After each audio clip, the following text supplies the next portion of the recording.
Aquí comienza Radio La Caja Negra. La Caja Negra. El primer programa de Mar del Plata de debate psicológico. Conducción, Sebastián Gulín. Acompañan Emma Cecchini, Luciano Rossi, Dante Ferraro. Por FM de la Azotea 88.7, Radio Comunitaria. La Caja Negra.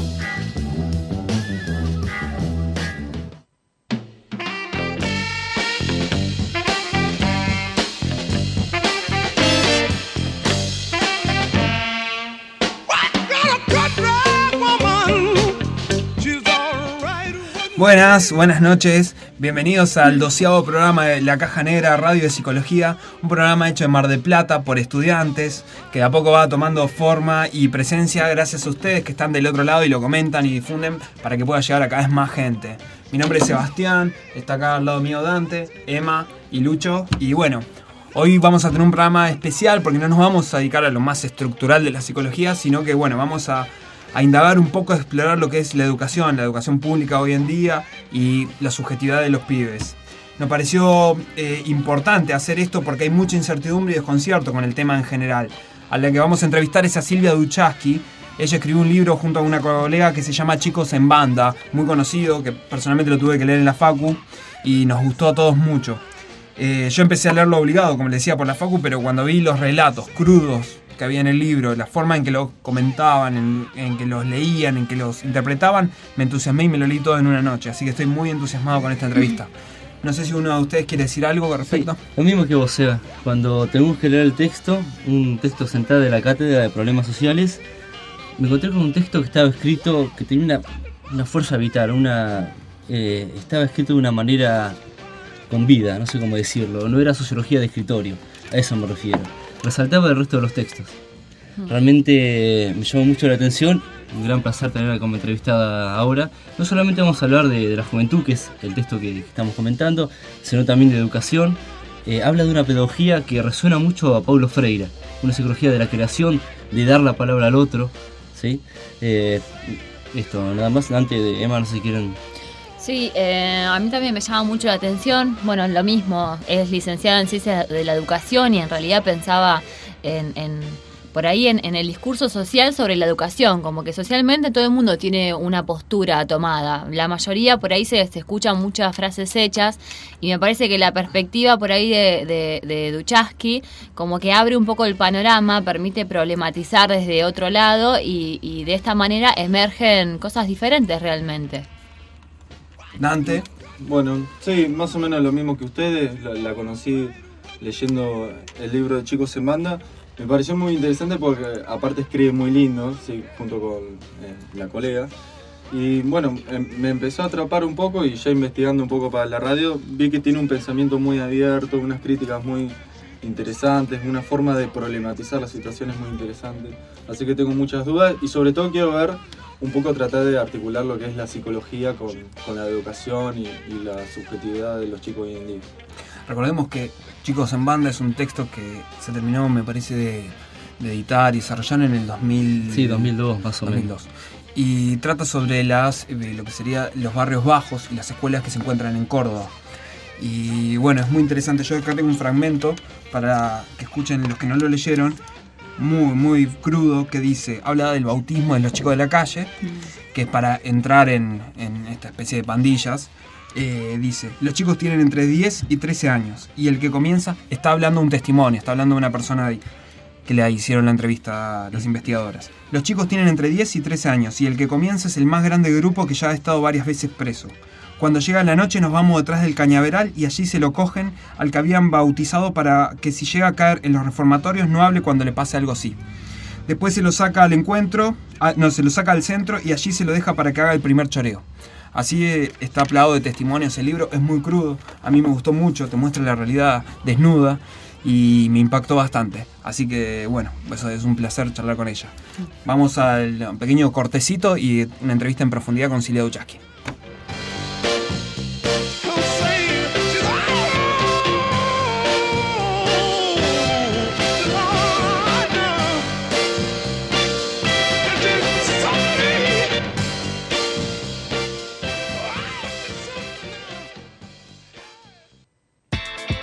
Búscanos en Facebook, lacaja.negra.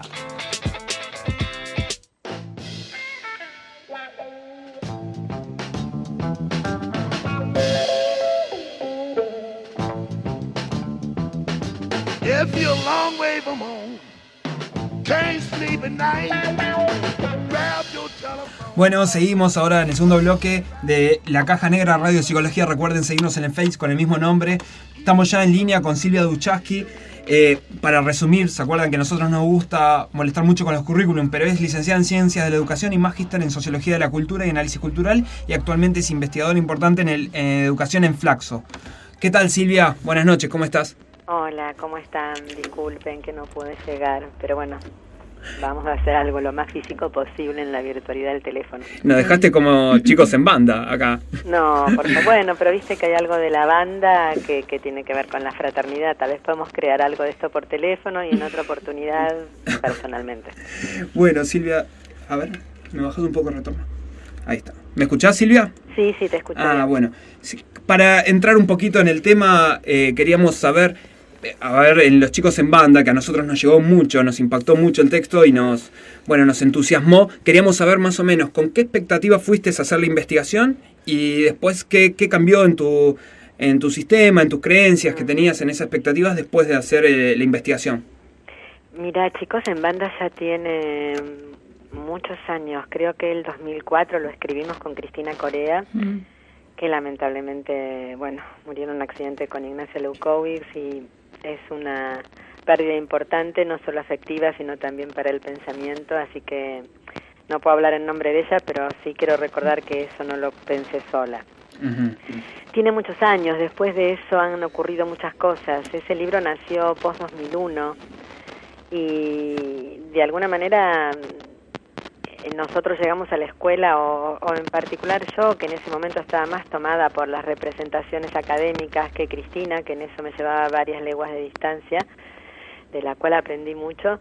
Yo llegué un poco a la escuela con las representaciones más académicas del investigador clásico, que por suerte se me han caído una a una. Y bueno, lo que empecé a ver es algo muy desilvanado, muy deshilachado, y mientras estábamos ahí charlábamos con la directora, que el libro lo escribimos en una investigación en Córdoba. Yo me estoy remontando a una investigación posterior, pero que prácticamente toca lo mismo. Lo que fue pasando es que esos pequeños detalles que en otro momento uno no los hubiera considerado valiosos porque no estaban en el universo de la representación pedagógica, empezaron a tomar un valor. Claro. Y bueno, lo que me pasó a mí junto con otros compañeros es que empecé a pensar la escuela no tanto en su carácter de déficit de lo que no acontecía, sino en la capacidad de producir un poder que ni siquiera la escuela sabía que tenía en sus propios dispositivos. Porque el poder que tenía históricamente era el de reproducir un currículum, el de producir un sujeto ligado a la ley, el de producir un cuerpo que se pudiera moldear, un determinado comportamiento, un modo de habitar las relaciones sociales. Y cuando todo eso fue cayendo, porque no había interlocutor para todo eso, había que desplegar una cosa más artesanal, más errante y más intuitiva, pero no una intuición de esas yo siento que apela a una interioridad personal, sino de registrar señales que pueden convertirse en señales de potencia. ¿Qué tipo de señales te cuento serían? un ejemplo. Uh-huh. ¿Te cuento un ejemplo? Sí, Silvia, Dante justo te preguntaba qué tipo de señales se referían, pero creo que en el ejemplo nos va a ser suficiente. Bueno, nosotros en una oportunidad trabajamos durante muchos años en una escuela de González Catán. En esa escuela filmamos Entre Líneas, por lo que vos me escribías en Facebook, creo que lo vieron. Sí. No sé si Sí, alcanzaron a verlo. lo vi. Para contarle a la gente, es un cortometraje de 20 minutos donde explica, un proceso escolar que, no sé, Silvia, vos lo podés explicar mejor. Bueno, nosotros llegamos a esa escuela y en el medio del quilombo, en el medio de la cosa deshilachada y de una directora profundamente sensible que intentaba ver qué puede una escuela una vez que advierte que ya no puede lo que debe, ella nos cuenta la situación de un pibe, Emanuel, que salió de un instituto de minoridad y que el juez le dijo que tenía que estudiar o trabajar. Bueno, él había decidido estudiar, pero casi había decidido estudiar porque ahí estaba su novia y en ese momento le resultaba más conveniente, por ninguna otra cosa. Cuando llega, el pibe tenía 18, la escuela era primaria, y ahí empieza una primera señal para un cuerpo sensible, porque la directora le podría haber dicho, mira, esta es una escuela primaria, te voy a derivar a una escuela media. Sin embargo, ella veía que había algo en el pibe que la ponía a ella en una situación de pensamiento que no había pensado, que la ponía en una situación de desafío nuevo y que le parecía interesante navegar por ahí. Entonces lo toma, más allá de que las reglamentaciones o que el currículum o que la tradición hubiera dicho no corresponde a ese nivel. Claro. Lo toma, le hace una prueba y el pibe más o menos sabía leer y escribir, bueno, va a 6º grado.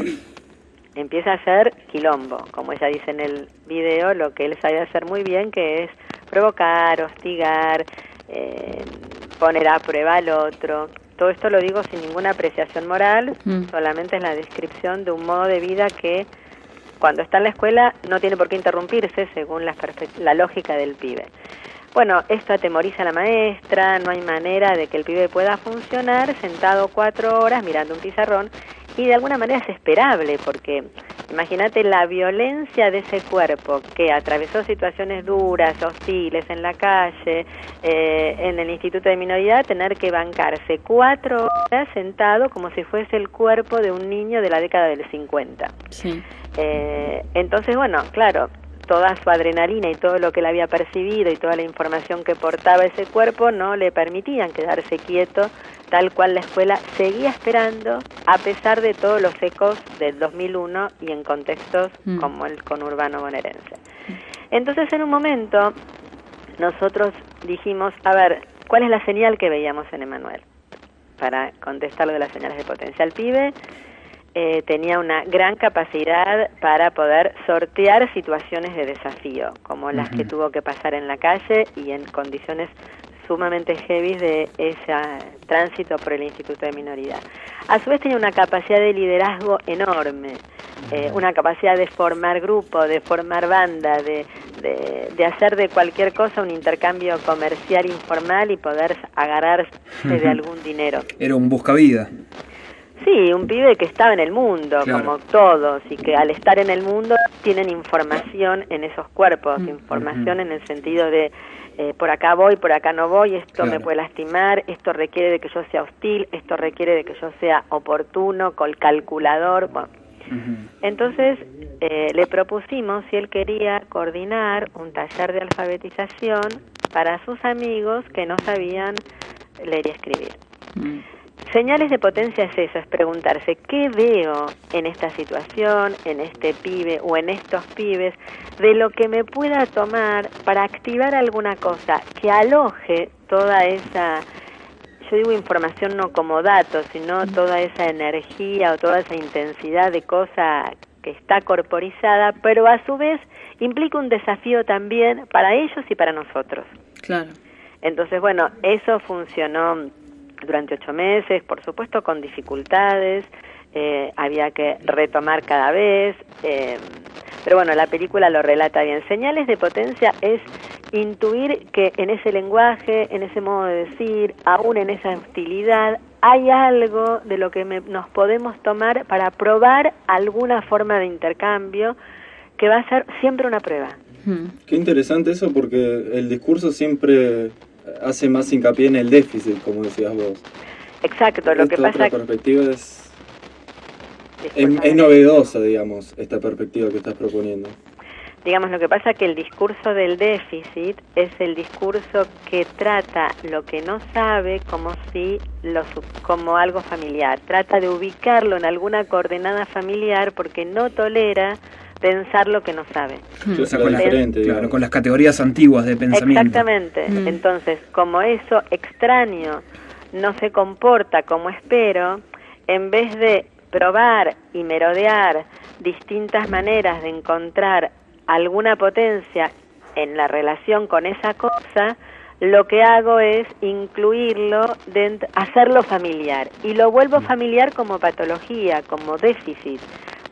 porque de lo contrario tendría que conservar su lugar de extrañeza e investigar qué es lo que puedo con esa cosa o qué es lo que se puede armar en esa relación. Hay una película muy interesante que es del cine independiente canadiense, que la dirigió Tom Case, se llama Detachment. El protagonista es el pianista, Adrien Brody, no sé si la vieron. Sí, sí.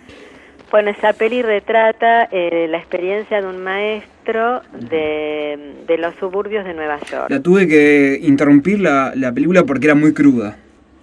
Pero es re interesante, porque hay un momento, y esto creo que grafica un poco lo que estamos charlando, donde el tipo entra, es un maestro sustituto, lo que diríamos un maestro suplente, al aula, una escuela que está en los suburbios de Nueva York y que sobre todo recibe hijos de inmigrantes, y claro, el tipo suspira como sospechando que se va a encontrar con situaciones inesperadas, pero que seguramente no van a ser fáciles de lidiar. Y hay dos escenas que son muy interesantes. La primera, uno de los pibes, bueno, él dice que es el profesor de literatura y les dice a todos, bueno, saquen una hoja y escriban un ensayo sobre cómo imaginan que será su funeral, su propio funeral. Sí. Y entonces uno empieza a agredir a una compañera y a medio a bardear y él lo raja. Sí. Y en cambio otro, mucho más hostil, un africano, se acerca desde el fondo, se acerca hacia él, le agarra el maletín, se lo tira por los aires, y el tipo lo mira, no lo echa, y le dice, ese maletín no tiene sentimientos, ni yo tengo sentimientos que pueda herir. Entonces, ¿qué quiere decir esto? Primero es interesante como al primero lo raja y a este no, cuando el vademecum pedagógico hubiera catalogado a las dos situaciones de violencia y en consecuencia hubiera sugerido la misma estrategia. Sin embargo, vio una potencia en el segundo. El tipo dijo, en el primero que agredió a una compañera, yo no vi nada, lo he hecho. O sea, no está, por eso digo, no es que esté mal rajar a un pibe si vos ves que en ese momento percibís que eso cabe. El problema es si eso se vuelve automatismo, el problema es si eso se generaliza. ¿Qué hace con el segundo? Al segundo, que en realidad es mucho más hostil y lo hostiga, él ve algo ahí. ¿Qué es lo que ve? Él ve una fuerza de un tipo que está poniendo a prueba su propia capacidad de responder a una situación inesperada. Y él lo toma esto como una investigación. Y su respuesta no es que provoca la gran felicidad, pero descoloca al pibe. Porque el pibe está esperando que él responda como el típico maestro que desprecia a los inmigrantes. Esto es re loco, Silvia, porque lo que propones es ir en contra de lo que es la escuela como institución desde sus orígenes, que es completamente lo contrario, homogeneizar, reproducir, estructurar. Es como que hay que ir yo no sé si a la masificación se puede aplicar... Silvia, ¿me escuchás? ¿Se escucha? Sí, claro, se escucha. Si se puede aplicar... el maestro ahí, el profesor, tiene que ser una mezcla como de psicólogo súper experto, mezcla maestro zen, que tiene que volver, claro, en el momento como una intervención. Creo que ese lugar por ahí lo tendría que ocupar una persona o una institución dedicada a eso, ¿o no, Silvia? No, yo creo al contrario, que cuanto más expertez, más inutilidad. Porque si hay algo que la expertez supone es que a más saber, más capacidad de manejar la incertidumbre. Pero es que acá hay un contrasentido. La incertidumbre, como el saber supone que no hay incertidumbre, porque supone más saber, menos incertidumbre, sí. Claro, porque si creo que con el saber manejo todo, es que creo que hay algo de lo previsible, que hay algo de lo estabilizado, que hay algo de lo manipulable.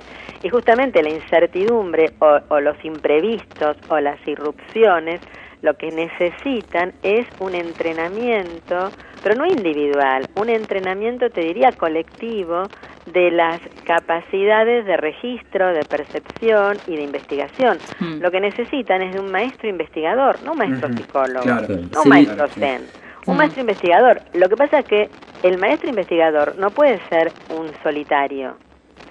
Un maestro investigador es aquel que también encuentra complicidades con las que compartir. Che, me pasó esto, ¿cómo lo ves? ¿Cómo lo vemos? ¿Qué encontramos acá? Aunque esté solo en el aula, se supone que un maestro que tiene complicidades, tiene aliados con los que en algún momento Claro. pensar juntos. Entonces en ese momento él está solo, pero dentro suyo él está en diálogo con una experiencia vincular. Está en el mundo el tipo. Bueno, Está en sí. el mundo y está con otros. No es que necesita tener un grupo que se reúna los martes. Tal vez sí, pero no necesariamente. Lo que necesita es estar permanentemente atento a relaciones con las que pensar. Sería una pregunta. Vos habías comentado que este texto, Chicos en Banda, lo habías escrito En 2004 con Cristina Corea, hace 1000 años. 2004. Bueno, Hubo justamente, muchos otros después. justamente pasó una década, que unos pueden decir que es una década ganada, otros no, pero la cuestión es, ¿qué pasó? ¿Ves la situación igual? ¿Algo ha cambiado? Yo lo que te estoy hablando justamente es de lo que te estoy hablando ahora, no es lo que está en Chicos en Banda. Nosotros en Chicos en Banda dábamos cuenta de la destitución de un momento histórico, y en estos últimos años lo que venimos pensando es, la destitución, ya basta de hablar de la destitución, sino cómo nos pensamos, también es un gesto político, ¿no? Claro. Cómo nos pensamos en un suelo que ya no está organizado bajo imágenes tan fuertes que puedan realizarse, como en algún momento fue la escuela. O sea, la escuela desde el antiguo régimen y pasando por la modernidad fue la realización de una gran imagen. En un momento la imagen era relaciones sociales a partir de las Sagradas Escrituras, de la relación con Dios, la Iglesia. Estoy hablando del antiguo régimen. En la modernidad era construir sujetos de progreso, sujetos de saber, sujetos que puedan vincularse en torno a la operatoria de ley. Para eso necesitábamos una escuela, necesitamos una familia, necesitábamos la familia nuclear, necesitamos, todo lo que describió Foucault en la sociedad disciplinaria. Esa imagen que era tan fuerte y que de alguna manera producía una serie de dispositivos, hoy no cuenta. Lo cual no significa que no necesitemos generar imágenes, pero imágenes que sean más creadoras de situación que imágenes que sean sentido, imágenes que sean fundamento de una experiencia. Sí, porque por un lado, aparte se me ocurre que si bien esta idea de educación ya es obsoleta, en la realidad no existe, y creo que de alguna manera también en la práctica de los chicos, de los pibes en la escuela, la violencia con la que se manifiestan en algunas situaciones, por lo menos, es una manera también de reclamarlo, pero sin embargo no pareciera haber otra alternativa. Pienso por ejemplo en lo que decís. Hay muchísimas experiencias microscópicas, lo que pasa, microexperiencias Claro. que tienen un profundo valor político. También cuando yo digo político, digo capacidad de afectar modos de existencia. Lo político no está ni en un partido, ni en una declamación necesariamente, ni en una dimensión gubernamental necesariamente. Hay un gesto político cuando hay invención de un modo de relación social. Sí.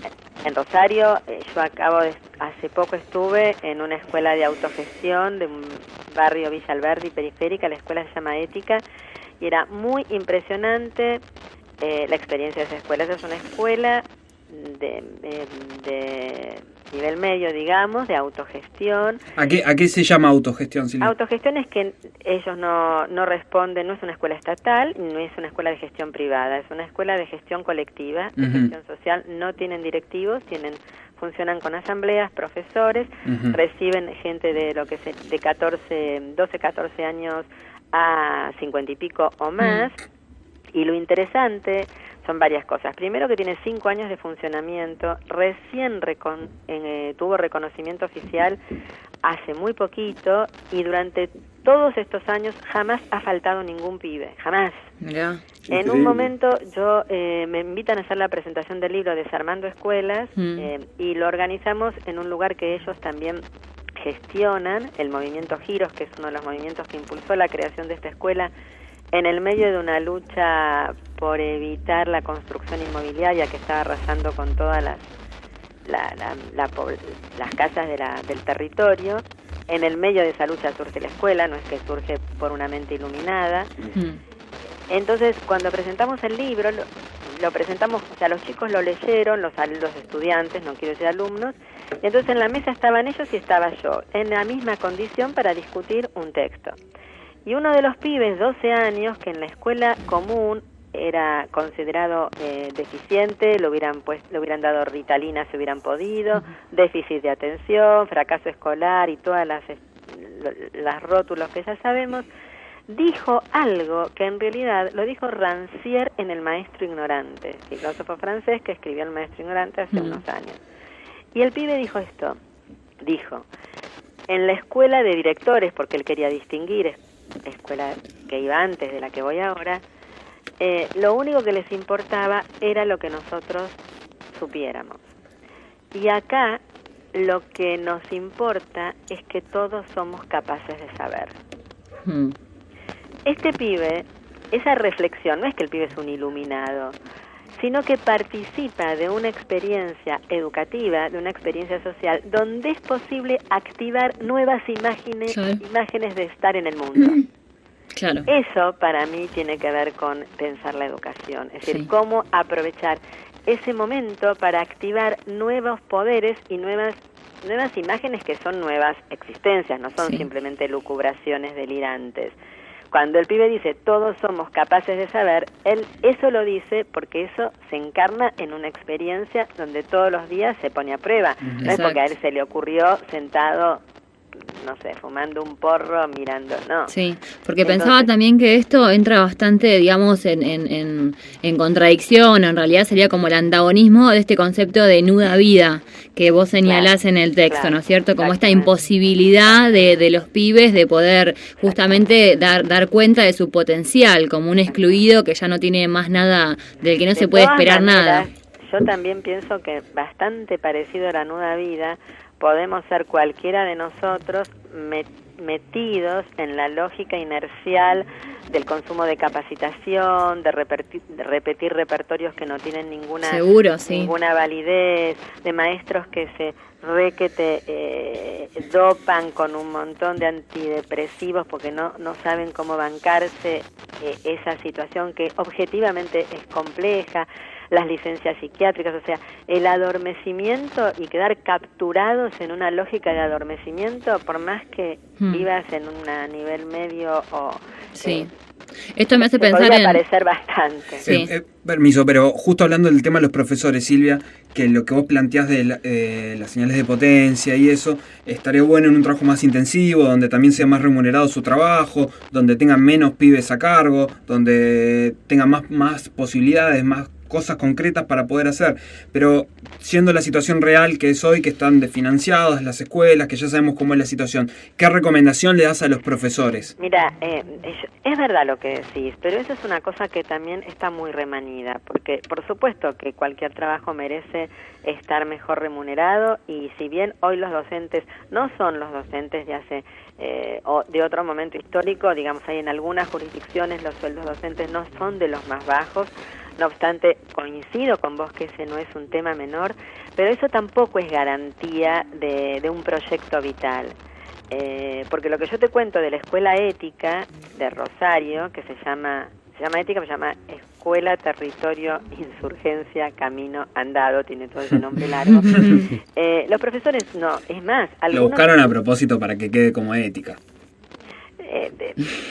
No, yo creo que no, que de verdad ahí es un hecho, porque la ética, a diferencia de la moral, es la que está todo el tiempo produciendo algo que tiene valor para la existencia de esos grupos. No es que viene con una idea de bien y pretende que todo el mundo la siga, sino que está persiguiendo qué es lo bueno, en todo caso, para una comunidad, para un territorio, para un conjunto de relaciones sociales.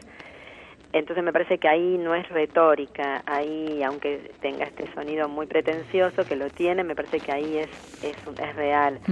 Pero digo, muchos de los que están ahí no cobran, lo hacen como militancia. Con esto no estoy reivindicando el aspecto que no deberían cobrarse, ni debería ser, ni tendría por qué ser ni un sacerdocio, ni una redención, ni una militancia. Más allá de que ellos tienen toda la libertad del mundo de tomarlo como experiencia militante si quisieran.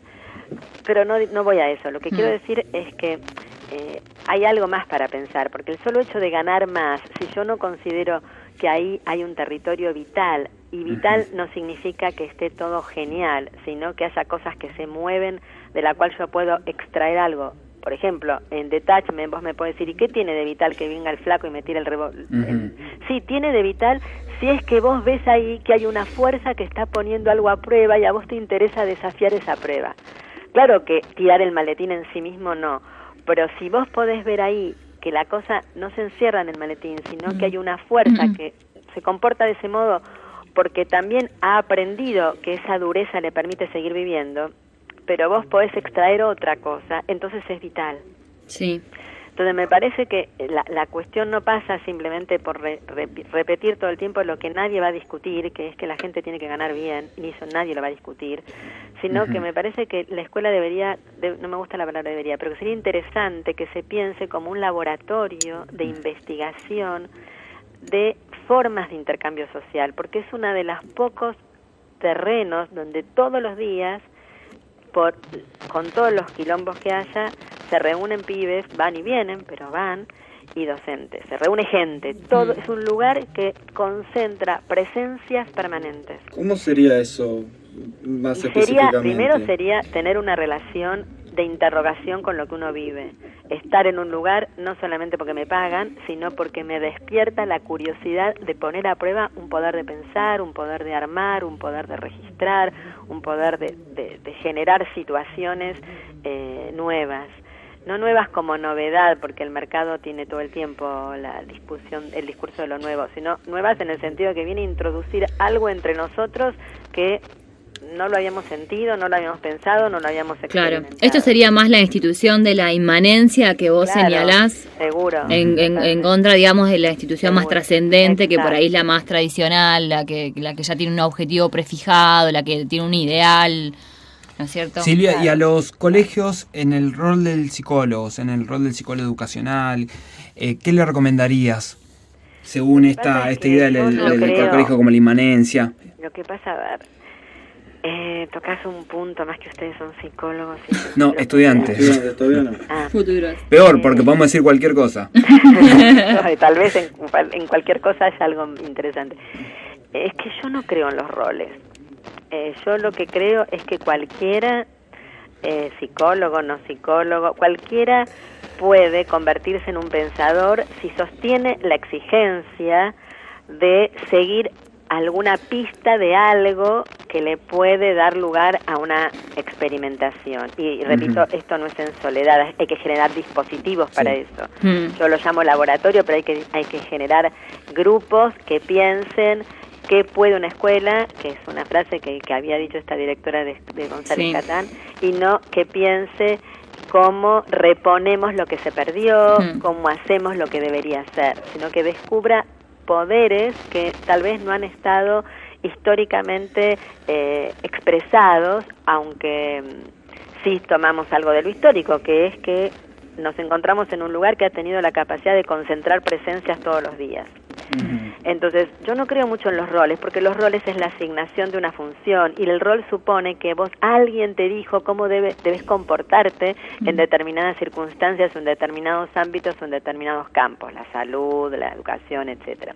Lo cual no significa que uno no se pueda nutrir de lo que aporta el psicoanálisis, es más, yo soy paciente hace años, de lo que aporta la filosofía, y aún de lo que aporta la pedagogía, pero también de los virtuales de cada una de estas cosas, es decir, de lo que aún la pedagogía no ha sistematizado, de lo que aún el psicoanálisis no ha pensado, de lo que aún la filosofía tampoco ha pensado. Entonces, me parece que uno puede navegar en estos campos, pero no como un representante de una función que va a llevar a cabo un saber aprendido, acabado, recortado, definido por alguna autoría, sino también nutriéndose de esto como uno se nutre de cualquier otro signo, como uno se nutre de cosas que ve en la calle, de cosas que ve en el cine, de cosas que lee en la literatura. Tomarlo como una caja de herramientas más.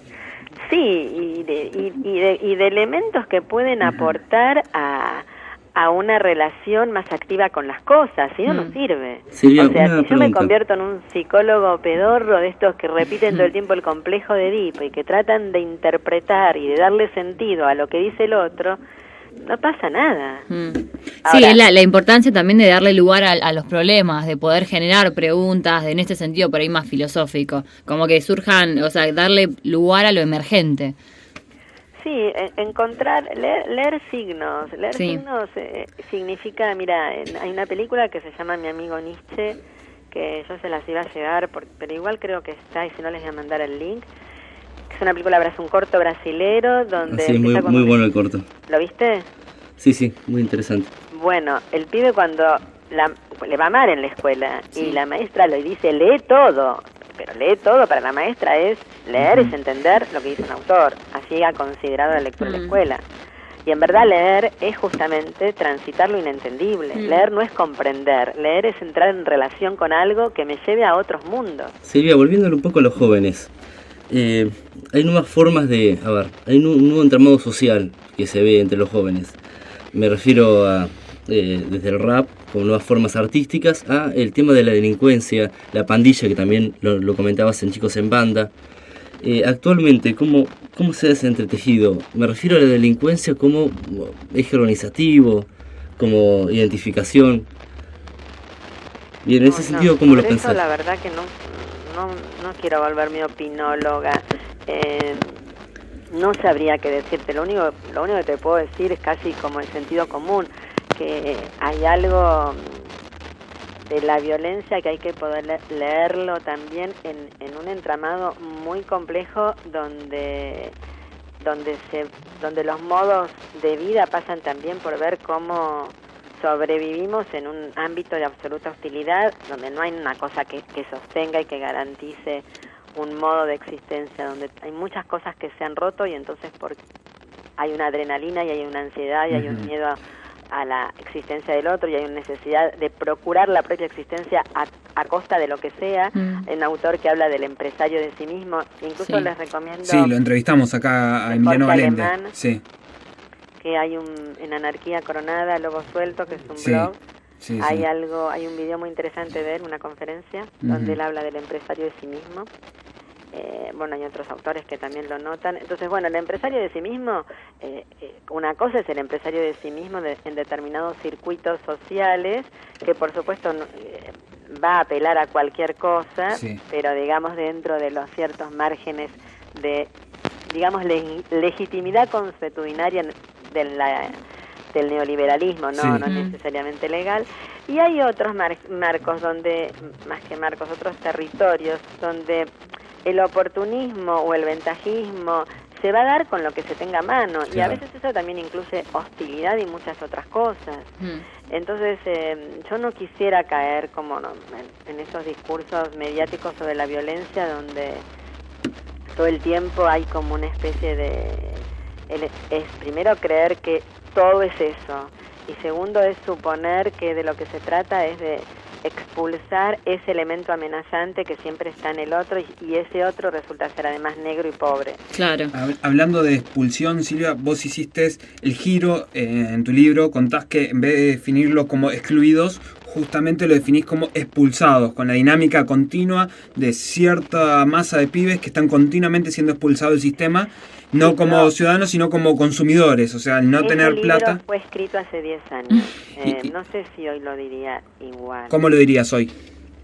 No sé, me parece que lo que hay, sin duda hoy, es el consumo es lo que organiza la vida de todos, pero de todos, y acá no hay distinción social, lo cual no significa que no haya distinciones en ciertos modos de vida más duros, más hostiles, más desprotegidos o menos desprotegidos, que sí los hay, y condiciones de existencia más crudas que otras. Pero digamos, hay algo del consumo como forma subjetiva, como relación con el mundo, como aspiración, que toma absolutamente a todos. Más allá de que no sea igual, obviamente, la vida de un pibe de un cierto circuito social que de otro, pero así sea a través del afano o a través de la economía informal o a través de y por ahí en la escuela, por ahí hay alguna característica que vos hayas analizado más en relación a esta violencia, porque digo, a raíz de la caída de los garantes más simbólicos, mismo también la escuela funciona como este garante, la familia también, y dentro de una lógica de mercado donde el sujeto se vincula donde el chico, el pibe, se vincula con los sujetos de otra manera, más como, ya por ahí no tanto como ese semejante al que temerle, al que cuidarse, sino como un objeto de consumo, o, no sé, en sus variantes. ¿Hay alguna característica de los pibes de hoy día que vos notes en la escuela?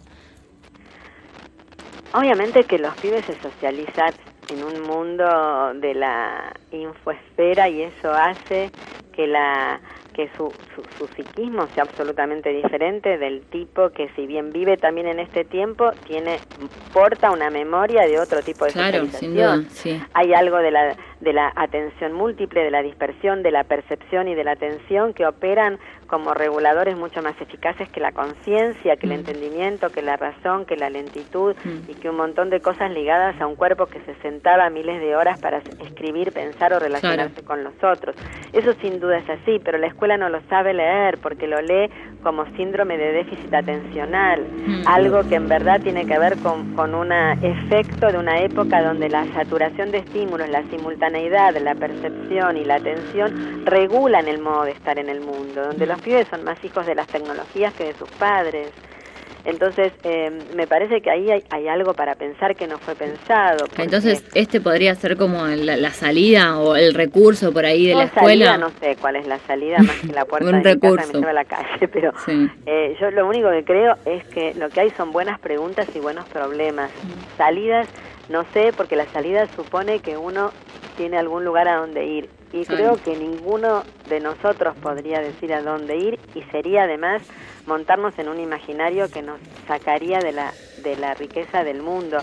Se pueden ir produciendo hallazgos y situaciones de encuentro más interesantes y tratar de hacerse preguntas por ver cómo hacer consistir situaciones en las que algo pueda crecer, pero a dónde vamos no tengo la más pálida idea.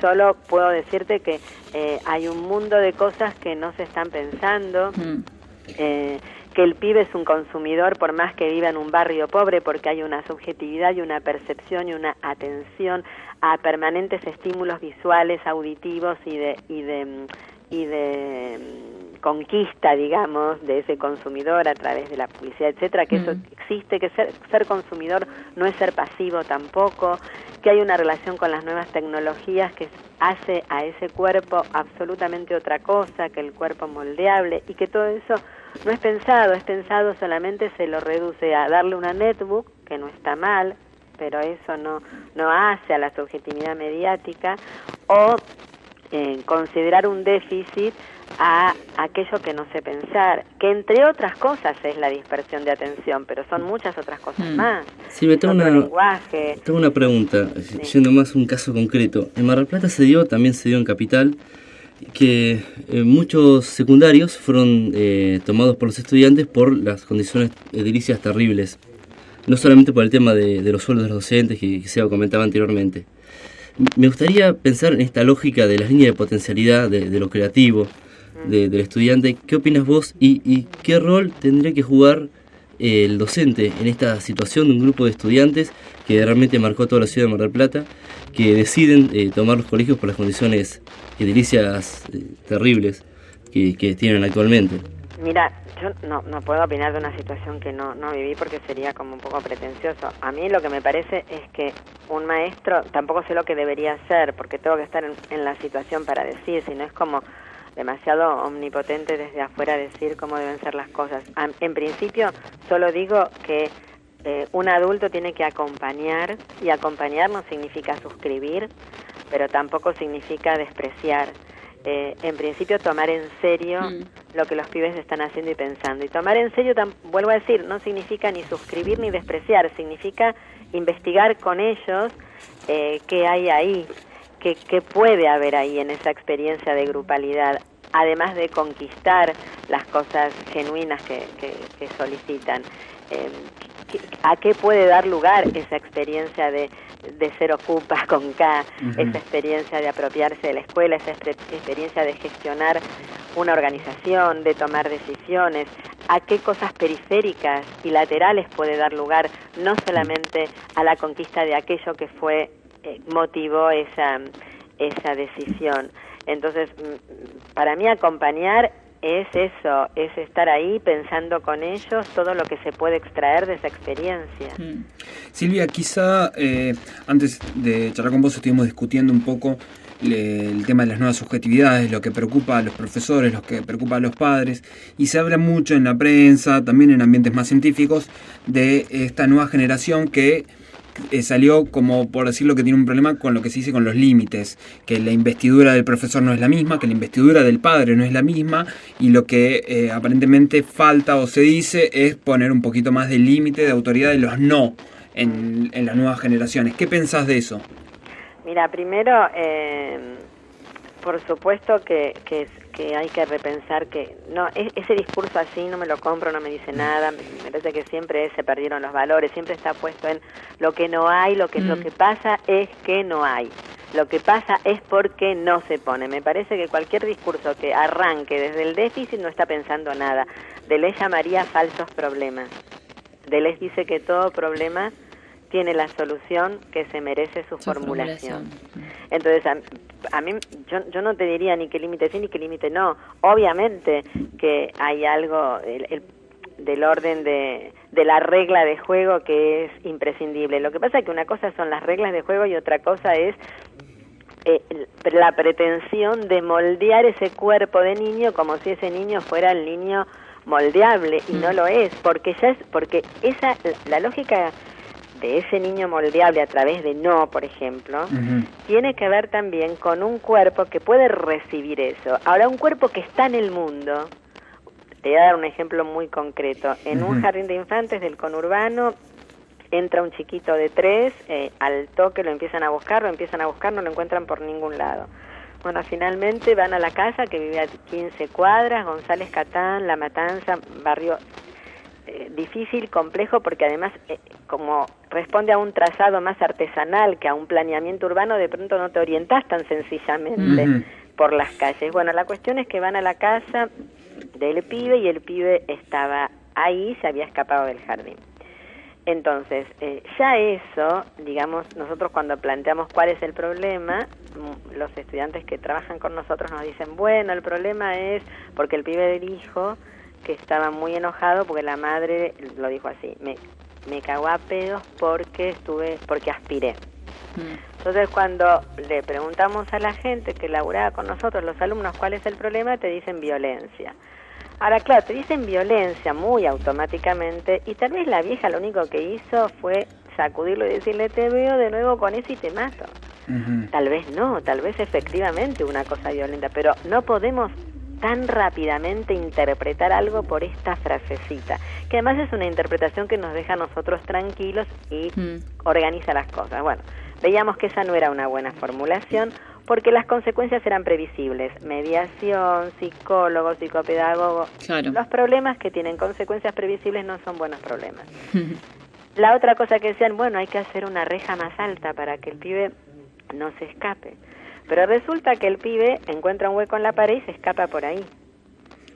Entonces, y de nuevo, pensar que un problema tiene la solución en la evitación, otra vez no es un problema. Entonces, ¿nosotros qué pensamos? ¿Qué pasa si formulamos el problema como un cuerpo de 3 no es igual que un niño de 3? ¿Por qué decimos cuerpo y no decimos niño? ¿Por qué niño? No hubo siempre. En el antiguo régimen, siglo XIV, los niños, o mucho antes también, eran pequeños en estatura, pero se vestían como los mayores, participaban de los mismos escenarios que los mayores, de las mismas escenas festivas, tabernas, funerarias, no había espacio diferenciado. La imagen de niño como aquello débil, frágil, que debíamos preparar para un futuro, que tenía que tener espacios a su favor, pero no cualquier, eso surge en la modernidad. Por lo tanto, el tema, con esto voy a que cuando uno dice un cuerpo de 3 no es igual que un niño de 3, ¿qué le sigue a eso? Le sigue que el maestro de un nene que es capaz de rajarse del jardín y llegar a su casa orientado, caminando 15 cuadras, que te muestra ya que también está en el mundo y que recibe estímulos y que calcula y que opera con eso y que piensa cómo no lastimarse, no es que está buenísimo. No es que no tenemos que pensar políticas de cuidado y de afectividad con esos niños, más bien que sí, y que si pibe de un mes se acerca de 5 meses, un año al enchufe, le vas a decir no. Obviamente, eso va de suyo, eso no tiene ni sentido discutirlo, más bien que sí. Pero no puede estar por fuera de otro pensamiento. ¿Por qué? Porque el maestro que dice eso, por lo menos sabe que dice un cuerpo de 3 no es igual que un niño de 3, y ve que hay un montón de poderes y de rasgos de ese cuerpo de 3 que no están en la psicología evolutiva del niño de 3, no puede volver al otro día a cantarle el elefante trompita. Claro. El arroz con leche. Tiene que pensar de qué se trata ser un maestro de estos pibes de Sí. 3. Digo pibe para distinguirlo de la de la imagen niño que venía arropada de un Sí. montón de características que no vemos. Entonces, eso no quiere decir que uno no tenga que decirle no a un pibe que está por lastimarse o que está por hacerse daño. Pero hay que pensar muchas más cosas de lo que implica acompañar a estos cuerpos que no tienen solamente al padre y al maestro como socializadores. Tienen las máquinas, tienen la tele, tienen los celulares, tienen la compu, tienen la calle. No, lógico, Silvia, aparecieron nuevos actores que influyen en la formación de cada individuo. Tenemos que ir cerrando. No sé si alguno de los chicos quiere decir algo para el cierre. Sí, yo con todo esto que veníamos hablando, hay una César González, es un César pibe González, villero. que es Camilo Blajaki. Sí. Exactamente, Sí. un pibe villero que tuvo una vida muy dura y que en la cárcel se encontró con textos que de a poco lo fueron llevando a ser poeta, cineasta. Él dijo una frase: ¿cuántos pibes tienen un título universitario?, se pregunta. La exclusión que sufrimos es cultural, no es económica. Ahí sí que estamos adentro, todos queremos guita para las zapatillas, pero lo peor que nos hicieron fue condenarnos a la ignorancia. ¿Sí? Me surge que es muy fácil encerrarse en frases como habría que matarlos a todos, la juventud está perdida, cosas que se escuchan. Pero me parece que es muy difícil enfrentarse a la situación actual, que es muy cruda y nos inunda de realidad. O sea, ver un pibe jalando poxy, pidiendo, eso es algo que no hay de sensibilización que lo logre. Y tenemos que recurrir desesperadamente a ver Tinelli, a pedir que haya pena de muerte como para negar toda esa realidad que nos inunda. Yo creo que la pedagogía, pero la verdadera, la que hablás vos, la pedagogía salvaje, como dijiste en un video de YouTube, que es un acto de pura valentía, ¿sí? Donde dejamos de ser como robots, como esos docentes que siguen la pedagogía que criticás, que solo reproducen, ¿sí? Para ser creativos, creadores, verdaderos Igual no cuerpos quiero vibrantes. criticar a los maestros porque creo que el problema es que realmente resulta muy complejo y en algunos casos no se sabe cómo hacer Sí. y se apela a lo que se tiene a mano. Claro. Lo que se tiene a mano no siempre es lo mejor, pero bueno, es lo que se tiene a mano. Es que un se poco puede. efecto también de la impotencia o de cierta pereza o de cierta inercia. Y no me quiero poner en un lugar de crítica como yo les vengo a decir lo que hay que hacer. Me parece que sí como un lugar de interrogación, de pensamiento, de ver que no todos los modos de estar en las cosas es igual. Seguro. Y nos da las mismas posibilidades. Silvia, antes de irnos... ¿Puedo primero... pasar un avisito? Sí, decinos, Silvia. Bueno, que yo coordino un diploma virtual, pero que tiene encuentros presenciales en Flaxo, que se llama Gestión Educativa, pero en verdad lo que hacemos es pensar problemas y tratar de acercarnos a formulaciones que sean mucho más ricas y mucho más potentes que las que suelen pensar cómo me saco de encima este despelote. Claro. Y entonces les quería dar la gente que le interese, que se quiera acercar a probar si se quiere Sí, muy bueno. pensar con nosotros, les paso los datos, ¿puede Sí. ser? Sí, decinos.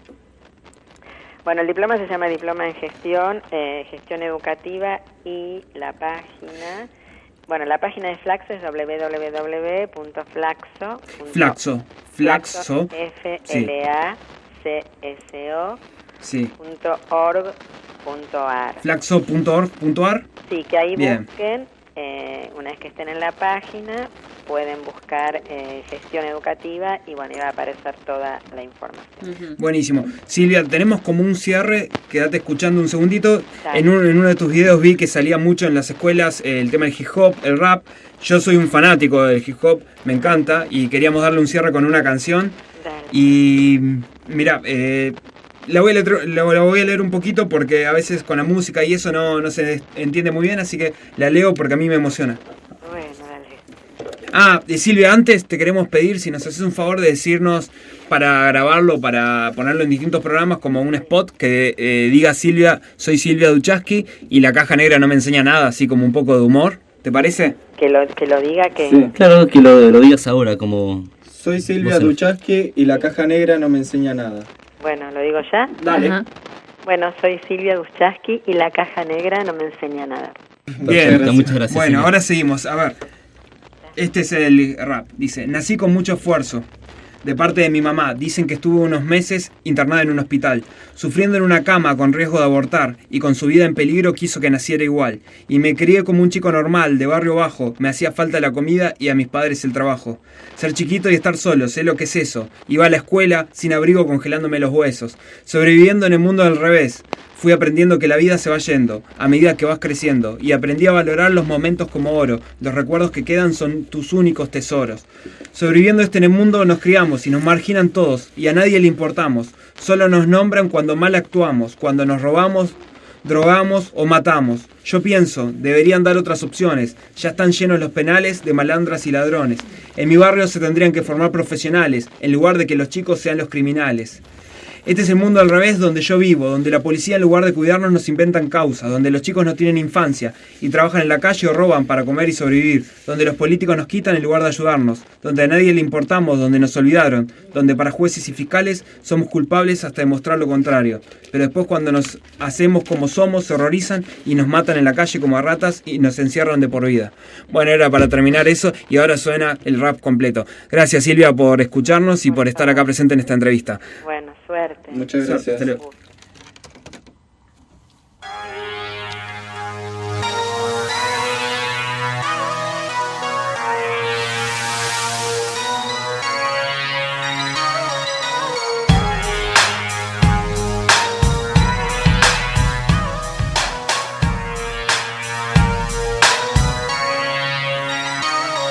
Nací con mucho esfuerzo de parte de mi mamá. Dicen que estuvo unos meses internada en un hospital, sufriendo en una cama con riesgo de abortar, y con su vida en peligro quiso que naciera igual. Y me crié como un chico normal de un barrio bajo, me hacía falta la comida y a mis padres el trabajo. Ser chiquito y estar solo, sé lo que es eso. Iba a la escuela sin abrigo, congelándome los huesos. Y así me fui criando, de a poquito me hice solo. Aprendí lo que es la calle y a cuidarme de todo. Entendí que nadie es bueno y aunque muchos quieran darte, el que hoy te da la mano mañana puede matarte. Y hay que cuidarse y a veces hasta frenar un poco, porque aunque seas malo siempre va a haber uno más loco. En mi mundo muchas cosas que pasan no se entienden, y a puro encontronazo con la vida que se aprende. Este es el mundo del revés, donde yo vivo, donde tu amigo mañana puede ser tu enemigo, donde a los chicos les falta que comer y abrigo, donde los buenos se mueren y los malos siguen vivos. Y es el mundo del revés, donde yo vivo, donde tu amigo mañana puede ser tu enemigo, donde a los chicos les falta que comer y abrigo,